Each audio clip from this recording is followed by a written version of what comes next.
My wife cheated with her boss, and now he's claiming half of our $500, $0 house in divorce court, losing everything I worked for after I discovered he was secretly dating her during my cancer treatment. I never thought I'd find myself in a situation like this, but here I am, staring at the wreckage of what I thought was a solid life. The most unexpected thing happened one evening. My wife, Jessica, who I thought was the love of my life, was caught cheating with her boss, Mark. And not just a little flirtation, no, this was full-blown affair, and it was happening right under my nose while I was battling cancer. Yeah, you heard that right.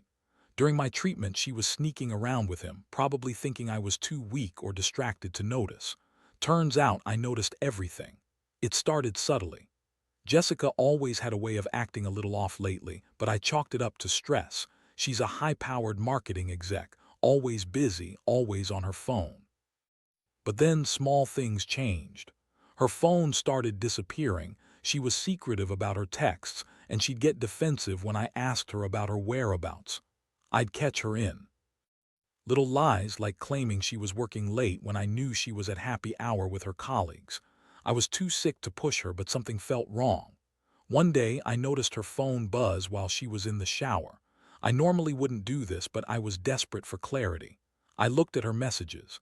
The last thing I expected was to see her talking with Mark, calling him babe, and saying how she couldn't wait to see him again. My stomach sank. I saw plans for secret meetings, explicit messages, and a lot of talk about their connection. It hit me like a punch in the gut. She had been cheating on me, right there while I was fighting for my life. I felt a mix of rage, heartbreak, and betrayal all at once. I didn't want to believe it, but the evidence was undeniable. How could she do this? After everything I'd been through, losing my hair, my strength, my hope, and she was out there with her boss, probably thinking she was clever enough to hide it. But I wasn't going to let her get away with it, not without a fight. I had to confront her. Even if I was weak physically, I was furious mentally. That night I waited for her to come home. When she finally walked through the door, I was already sitting on the couch, my phone in hand, ready to confront her. She looked surprised, then annoyed, like I was bothering her. I showed her the messages, and her face went pale for a second. Then she started lying. She told me it was all a mistake, that Mark was just a friend, that I was paranoid. She said I was imagining things because I was sick and stressed out. She even called me crazy for doubting her loyalty, which really stung, but I knew better. I could see it in her eyes. She was lying and she was scared. I felt so many things at once: betrayal, anger, sadness, and a strange sense of numbness. How could she do this to me? I had given her everything: my love, my support, my trust, and she repaid me with lies and secret sex with her boss. It was like my world was collapsing, and I didn't even know where to start. I wanted to scream, to shout, to make her understand how much she'd hurt me, but I just sat there, silent and shaking. That night I couldn't sleep. I kept replaying everything in my head: the signs I missed, the times I brushed it off, the moments I should have seen it coming. I felt so stupid for trusting her, for believing she was faithful. I was sick, yes, but I also knew this wasn't just my health that was failing. It was my marriage, too. The woman I loved, the woman I thought was my partner in life, had been secretly betraying me with her boss for months. I felt like I was drowning in a sea of betrayal, and I didn't know how I was going to come out of it. But one thing was clear: I wasn't going to let her ruin everything without a fight. After that confrontation, everything changed. I knew I had to act, but I also knew I couldn't just blow up everything without thinking it through. Jessica kept insisting it was a mistake, that Mark was just a work friend, and that I was overreacting because I was sick and vulnerable. She threw every excuse she could find, saying she was stressed, that she loved me, that it didn't mean anything. She even had the nerve to cry and call me crazy again, like I was the one losing my mind. But I wasn't falling for her lies anymore. I'd seen too much, and I knew the truth. The next few days were a blur. I kept thinking about what I wanted to do. Part of me wanted to confront her again, to demand she end it and swear she'd never do it again. But deep down, I knew that wouldn't fix anything. Trust was shattered, and I wasn't sure if I could ever get it back. Plus, I was already feeling the toll of my illness. My strength was limited, and I didn't want to waste time on a relationship that was clearly broken. I started planning my next move. The first thing I did was dig into the financials. Jessica was always meticulous about money, and I figured there might be clues there. I looked at our joint bank accounts, credit cards, everything. It didn't take long to realize she'd been hiding more than just her secret meetings with Mark. She'd been funneling small amounts of money out of our joint account, mostly to online shopping, but also some cash withdrawals that didn't make sense. I found receipts for hotel stays she booked under a fake name, and I even discovered she'd secretly paid for a weekend getaway with Mark. That was the moment I knew I had to do more. If she was lying about money, what else was she hiding? I decided I needed proof, so I set up a hidden camera in the bedroom. Nothing invasive, just enough to catch her if she slipped up again. I also hired a private investigator. I know it sounds extreme, but I wanted hard evidence. I couldn't trust her anymore, and I didn't want to be again. I also started preparing emotionally, reading about divorce laws, understanding what I might be entitled to, and figuring out how to protect my assets. Meanwhile, Jessica kept up her act of denial and deflection. She accused me of paranoia, say I was making things up, and call me crazy again. But I could see her stress was increasing. She was walking around on edge, avoiding my gaze and snapping at me over small things. I could tell she knew I was onto her, and that made her more defensive. That only fueled my resolve. I wasn't going to let her manipulate me anymore. I was sick, yes, but I was also determined. Whatever it took, I was going to find out the full truth and do what was right for me. One night, I caught her in a lie about where she was going. She said she was meeting a friend for coffee, but I had the camera footage that showed her sneaking out late at night with Mark. That was the final straw. I realized I couldn't keep pretending everything was okay. I had to face the reality that my wife, the woman I'd loved and trusted, had been unfaithful and dishonest from the start. It was a harsh wake-up call, but I knew I couldn't keep living in denial. I had to prepare for what was coming next, whether it was divorce, separation, or some kind of confrontation that would finally bring everything to light. I was tired of being played, tired of feeling like I was losing my mind, and more than anything, I was angry. Angry that she'd used my illness to hide her betrayal, and angry that I'd been so blind for so long. I sat in the dark that night, staring at the ceiling, already planning my next move. It was clear she wasn't going to stop, not unless I forced her to face the consequences. I wasn't just fighting for my marriage, I was fighting for my dignity, my home, and my future. If she thought she could cheat and get away with it, she had another thing coming. I was done being a victim. The days that followed were a whirlwind. I knew I had enough evidence now. Her secret trips, the messages, the money she was hiding, all of it pointed to a betrayal that went far beyond a simple affair. I couldn't ignore the fact that she'd been lying to me, manipulating me, all while I was fighting for my life. The worst part was realizing that our house, the one we worked so hard for, was now at the center of it all. Jessica kept telling me she loved me, that she'd stop, that it was just a mistake, but I wasn't buying any of her bullshit anymore. I stayed quiet for a few days, trying to process everything.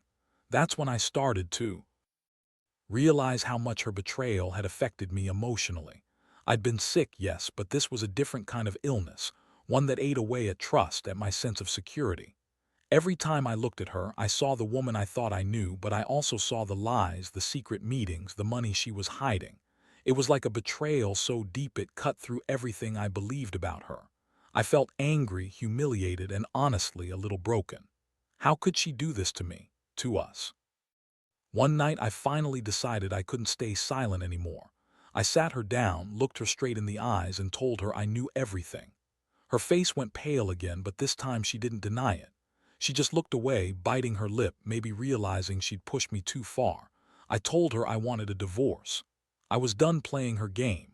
I told her I was going to take everything, our house, the savings, everything we had built together, and she could forget about pretending she cared. That was the moment I saw her true colors. She started crying, begging, trying to manipulate me with tears and false apologies, but I wasn't buying it anymore. I told her she'd lost her chance, that she'd destroyed what little trust was left. The next morning, I started making calls. I contacted a lawyer, explained everything, and began the process of separating our assets. I knew the house was a big issue, worth around $500,000, and Jessica was already claiming she deserved half because she contributed to the mortgage and upkeep. But I had proof of her secret money withdrawals, her hidden accounts, and her affair with Mark. I was determined to fight for what was rightfully mine. The house was more than just bricks and mortar. It was the fruit of my hard work, my blood, sweat, and tears. I wasn't going to let her take it all away without a fight. Meanwhile, Jessica was still trying to spin her lies. She told everyone she was saving our marriage, that I was sick and confused, that she loved me and wanted to fix things. But I knew better. I saw through her act. She was trying to keep control, trying to make me feel guilty for exposing her, but I refused to be manipulated anymore. I kept my focus on the legal process, on protecting myself, and on moving forward. I knew I had to stand my ground, no matter how much she begged or how many tears she cried. In the midst of all this chaos, I also found myself reflecting on everything I'd been through. The cancer, the surgeries, the endless hospital visits, things I thought had already broken me. But this betrayal, this heartbreak, was almost worse. It made me realize how fragile trust really is. How one person's choices can tear down years of love in a matter of weeks. I'd always believed in loyalty, in sticking by someone through thick and thin. But now I saw that sometimes people are capable of destroying everything you hold dear just because they think they can get away with it. I also started to think about my future. I wasn't sure what it looked like yet, but I knew I had to rebuild. I had to focus on myself, my health, my sanity, my dignity. I told myself I deserved better than someone who would cheat on me, lie to my face, and try to take everything I worked so hard for. I wasn't just fighting for the house, I was fighting for my self-respect, for the little bit of hope I still had left. All I wanted was to come out of this stronger, even if it meant losing everything in the process. So, I prepared myself for the messy court battles ahead, for the emotional that was sure to come. Jessica was already trying to spin her story, but I had enough proof now. I knew she was going to try to manipulate the situation, but I was ready. I had my lawyer, my evidence, and a resolve I didn't know I had inside me. I was tired of being the victim, tired of feeling betrayed, but I was also determined not to let her win. I'd fought too hard for my life, and I wasn't about to let her take the last piece of me without a fight. The court date finally came, and I have to admit, it was one of the most draining days of my life. I sat there staring across the courtroom at Jessica, who was trying to look innocent but couldn't hide her desperation. Mark wasn't there, probably smart enough to stay out of sight, but I knew he was lurking behind the scenes. Jessica kept trying to spin her story, claiming she was misunderstood, that she never meant to hurt me, that her affair was just a mistake born out of stress and loneliness. She looked me straight in the eyes and lied through her teeth, trying to convince everyone she was the victim. But I had the evidence and I was ready to use it. My lawyer laid out everything: the secret messages, the hidden bank accounts, the hotel receipts, the private bookings. Jessica's face turned pale as I presented each piece. The judge listened carefully, especially when I explained how she'd been secretly funneling money out of the house account, how she'd been planning her escape while I was sick, and how her affair with Mark was ongoing for months. It was clear she'd been lying to everyone, trying to paint herself as the innocent spouse, but the truth was right there in black and white. The part that really hit me was when Jessica tried to claim she deserved half the house just because she'd contributed financially. I couldn't believe her audacity. I pointed out that I'd paid the mortgage for years, that I'd worked hard to buy that house, and that her secret money withdrawals were proof she was trying to cheat the system. The judge was fair. I could see it in her eyes, and she ordered an investigation into Jessica's accounts. I knew this was just the beginning, but I felt a flicker of hope. Maybe I wasn't going to lose everything after all. Jessica's lawyer argued that the affair shouldn't matter, that it was just emotional infidelity, but I knew better. I told the court how her actions had destroyed any trust we had left, that she'd been dishonest from the start, and that her betrayal wasn't just about sex. It was about a complete breakdown of everything we built together. I explained how her lies had impacted my health, my mental state, and my financial stability. I could see the judge taking it all in, and I felt a strange mix of exhaustion and relief. Throughout the day, I kept thinking about the pain she'd caused me. I'd fought so hard to stay alive, to get better, and all the while, she was secretly planning her escape with Mark. It was like I'd been fighting a losing battle, not just with my illness but with the woman I loved. I wondered how I could ever trust anyone again after this. How do you rebuild from such a betrayal? I kept asking myself if I should even try or just cut my losses and move on. In the end, the judge ruled in my favor on most issues. She ordered Jessica to surrender her claim to the house, and the court would divide the assets fairly, considering her secret money and the affair. I felt a weight lift off my shoulders, even if the emotional toll was still heavy. I knew this wasn't over. There would be more battles ahead, especially with the divorce proceedings and the financial fallout. But at least I'd stood my ground, and I'd shown her that I wasn't going to be pushed around anymore. After the hearing, I left the courthouse feeling numb but also strangely relieved. I realized I'd survived more than I thought I could. Jessica's betrayal had almost broken me, but I was still standing. I'd lost a lot, sure. My marriage, some of my trust, a piece of my peace of mind. But I also gained clarity. I saw her for who she really was, and I saw what I needed to do to move forward. The house was still mine, and I was going to rebuild my life, even if it meant starting from scratch. I'd learned that sometimes the only way to get justice is to fight for it, no matter how brutal the battle.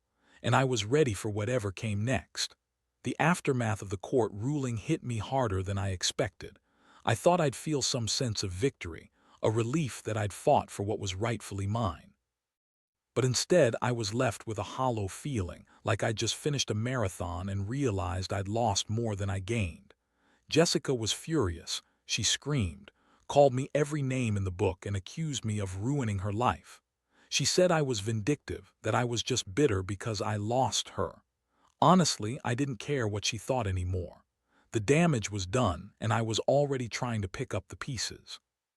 The house, that big symbol of our shared life, was still in my name, but Jessica wasn't done.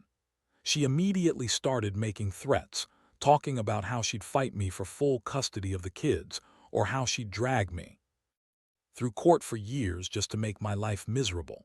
I knew she was trying to manipulate the situation, to scare me into backing down, but I'd been through enough. I wasn't going to let her control me anymore. That's when I decided I needed to be strategic. She was already showing her true colors, and I couldn't let her get away with any more lies or tricks. I hired a new lawyer, one who specialized in high-stakes family law. We started building a plan to protect my rights and my assets. I also hired a financial advisor to help me get everything in order. My health had been fragile, and I couldn't afford to lose everything I'd worked so hard for. Jessica's secret money withdrawals and her affair had taken a huge toll on us, but I was determined to get back on my feet. I knew this was just the beginning of a long fight, but I was ready. I had to be. Meanwhile, Jessica's attitude grew worse. She moved out of the house, but not before leaving behind a trail of chaos. She took some of her things, but she also left behind a lot of emotional damage. She kept calling, texting, and even showing up at the house unannounced, trying to guilt me into changing my mind. She told me I was destroying the family, that I was the villain. But I knew better. I'd seen her true face, and I refused to be manipulated by her tears anymore. I told her to stay away, that I needed space to heal and to focus on myself. The worst part was how her betrayal affected my health. I'd been fighting cancer, doing everything I could to stay positive, but this whole ordeal drained me emotionally. I'd spend nights awake, thinking about everything I'd lost, my marriage, my stability, my trust. I started questioning whether I'd ever be able to trust anyone again. It was a dark place, but I kept telling myself that I deserved better, that I had to focus on my recovery and my future. I realized that revenge, while satisfying in the moment, wasn't going to fix everything. What I really needed was to rebuild my life piece by piece. The financial toll was brutal. Jessica had hidden so much money, secrets, lies, that I had to fight to get it all back. I was exhausted physically and emotionally, but I also felt a strange sense of clarity. I'd been naive to think that love could shield me from betrayal. I'd been blind to how much she'd been manipulating me, even during my illness. Now I saw that I had to take control of my life, no matter how painful it was. I was tired of being the victim, tired of feeling powerless. I was determined to come out of this stronger. I started focusing on myself, my health, my mental well-being, my independence. I realized I'd been putting her first for too long. Now, it was time to prioritize my own recovery, my own happiness. I knew I would have to face more challenges ahead, especially with the legal battles still ongoing. But I was ready to fight, not just for the house or the money, but for my dignity. I learned a lot from this nightmare. Trust is fragile, and sometimes the people closest to you can betray you the hardest. But I also learned that resilience is real. No matter how much you get knocked down, you can always get back up. And I was determined to do just that. In the end, I realized that the hardest part wasn't losing the house or even Jessica's betrayal. It was coming to terms with the fact that I'd been by someone I loved and trusted. I'd fought so hard to survive cancer, to rebuild my strength, only to find that the real battle was against the deception right in my own home. But through all the chaos, I learned something crucial. I am stronger than I thought. That even in the darkest moments, there's a flicker of hope, a chance to rebuild, to reclaim what's yours, and to move forward. Now I focus on healing, physically, emotionally, and financially. I've cut ties with Jessica completely. She's moved on, and I'm finally learning to do the same. The house is now legally mine, and I've made sure that everything is in order to protect myself from any future surprises. The trust I once gave so freely is gone, but I've learned to be cautious, to value myself more, and to recognize red flags early. I don't carry the weight of her betrayal anymore. I carry the lessons it taught me. Looking back, I see that this ordeal has changed me forever. I no longer take trust lightly, but I also refuse to let betrayal define me. I've learned that sometimes the only way to truly move on is to face the pain, accept what's happened, and focus on rebuilding from the ground up. I've come to understand that love isn't enough if it's built on lies, and that sometimes walking away is the bravest thing you can do. To anyone going through something similar, know that you're not alone. It's okay to feel broken, to feel angry and betrayed, but don't let those feelings consume you. Use them as fuel to rebuild, to fight for your peace, and to protect your future. Trust is fragile, but your strength is. You can survive this. You will survive this. And one day you'll look back and realize that the pain was just a stepping stone to a better, more honest life. That's what I'm holding on to now. I may have lost a lot, but I gained clarity, resilience, and a renewed sense of self. And for the first time in a long time, I feel truly free.